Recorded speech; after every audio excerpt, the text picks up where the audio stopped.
Hi everyone, welcome back to another episode of the Fitness Education Series produced by the Australian Fitness Academy. It's like progressive overload for your brain. I'm your host, Tom Rock, and today we've got Aaron. Back again. He's back again, always brings the hot topics, does Aaron Spence. What have you got for us today, Aaron? Having a look through the catalogue, we were discussing this during the week about which episodes we listened to, and that I didn't have to listen to the ones that I'm in either. And the one that I didn't see that we had anything on, but it's a little bit of a controversial topic, is stretching. So yes, I think if you look through closely, there might be one on mobility. There is mobility, but not stretching. Not stretching, exactly. So there's mobility and activation, but not stretching. Yes. So I'll start it off with, I was always against it. I just didn't do it. Yep. And that is probably because I have the mobility of a 9-year-old. So I looked at it as too hard. Yep. Actually doing some stretching, whether that be a dynamic or a static, it is a very individualized thing, but I feel a physiological benefit from stretching. Yes, and there is physiological benefits of stretching. Obviously, you get more flexible. And I think the comparisons between stretching and mobility is always a hot topic. Yes. Do you statically stretch before you lift? You shouldn't do that because it lengthens the muscle fibers too much. Yes, you lose not going to do strength. Your power will drop because you've done static stretching before your resistance program. And that's where you talk about, well, that's why we would do active dynamic stretches before training or with incorporating the warm-up, and then we move more towards, or if we were going to include static stretching, cool down is the best opportunity for that. So you're saying your views on stretching have evolved. Well, evolved is probably the right word, because it was more around, I was a big foam roller. I was a big spiky baller. I was a big massage gun person. That was my recovery. But I found that just sitting in a passive, or I'm calling it a passive static stretch after at night or an hour after exercise, not straight away in a cool down either, was just like the best form of recovery for me. It's a very individualized thing. So when we're in the gym and we're on the floor, we both dynamically activate, I'm going to call it that, dynamically stretch in similar ways, but we do different things. Yes. Well, I think, again, it's very individualized, like you said, but it comes down to probably where I'm at is habit. So I'll just go through a range of dynamic stretches and activations that either are a habit for me or that I think feels good on the day. I think that is a key though, and it also comes down to time. Yes, time is a big one, which I want to get to. Time, I'm racing ahead. Yeah, stretch there. But yeah, get there. I'll get there. I'll stretch there. Yeah, no, good one. I like that. Well, like statically stretching takes time. Exactly.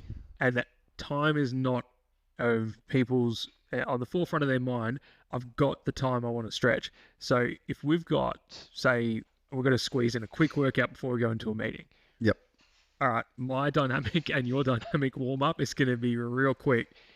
And I'm probably missing out on a lot that I could have done to make myself feel better in the workout itself. So I'm sacrificing my activation for my actual workout.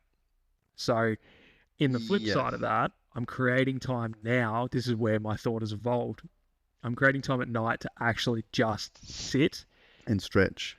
But no time's on the clock. I'm creating the time, but I'm not timing it. Yeah, it could be half an hour, 45 minutes, 15 minutes, 10 minutes, an hour. Something. It's something. But it's more, I'm just sitting in the stretch. I'm sitting in a hip flexor. I'm hamstring. And I think that's what I haven't done recently, but I sort of went through a period where I was trying to improve my flexibility. And I think that is the difference between what I would call mobility and activation as part of a warm-up before I get into training to help me squat or feel optimal when I'm squatting, for example. But that quick 2 to 3 minutes of mobility isn't going to help improvements. It's probably going to maximize what I've got. Or is that your placebo? Or placebo-ish. But you get there's physiological benefits, but then you start to feel better and you loosen up, so everything feels better in training.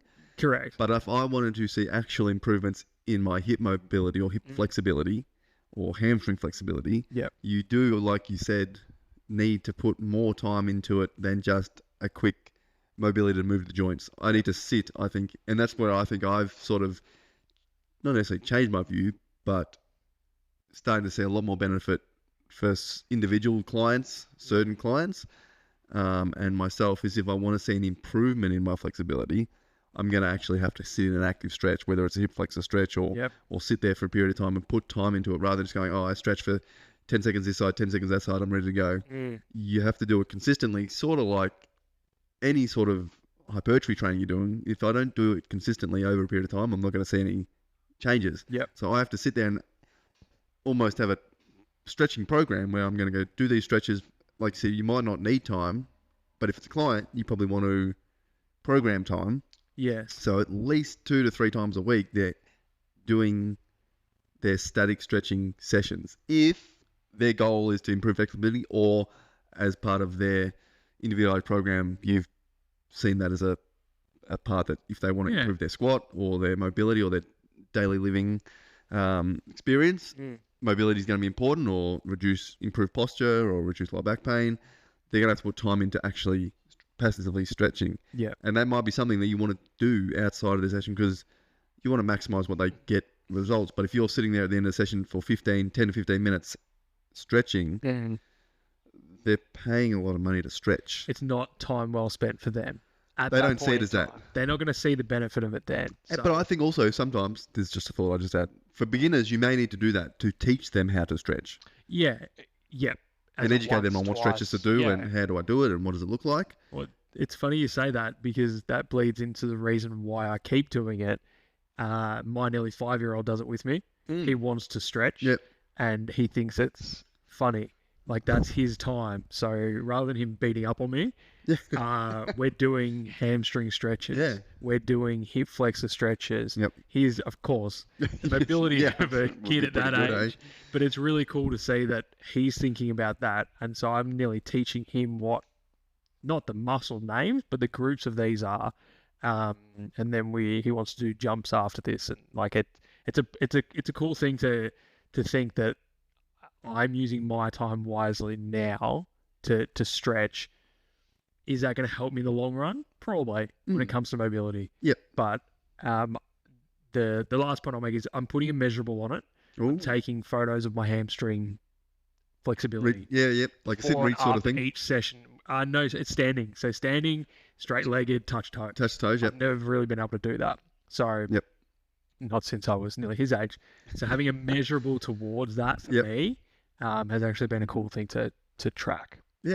Nice. I think it shows that you can, like, if flexibility is a goal, you will, like, it's good to measure it so you can see progress. Because that'll keep you motivated to keep seeing improvements. Because I think that's the one thing I see with strength stretching. I'll do it for a couple of weeks and be like, well, I don't feel any more flexible. My hips are still tight when I squat. I'm just going to, it just sort of it fades in the background. Off. So it does. Sticking to something for consistently in those proper stretching sessions actually can come in handy, I think, for a lot of people.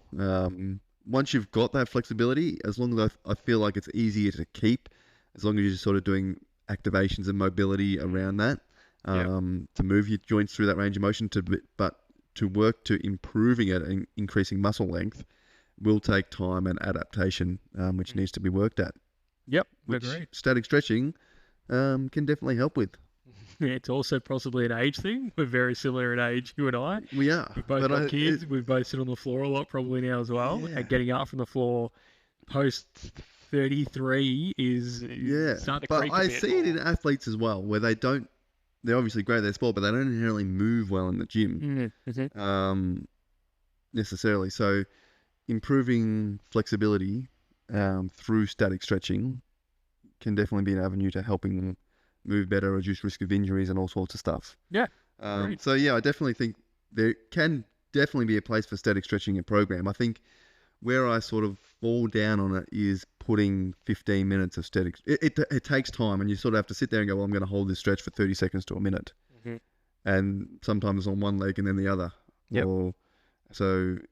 And then you might do 2 or 3 sets. So it takes time where you're sort of sitting there. So how that fits in a specific gym program, a personal training session, for example, can be tough to fit in a lengthy time period if you're trying to maximize what the client's going to get out of the session. Yeah. But like you said, the best thing to do then, teach them once or twice. Yeah.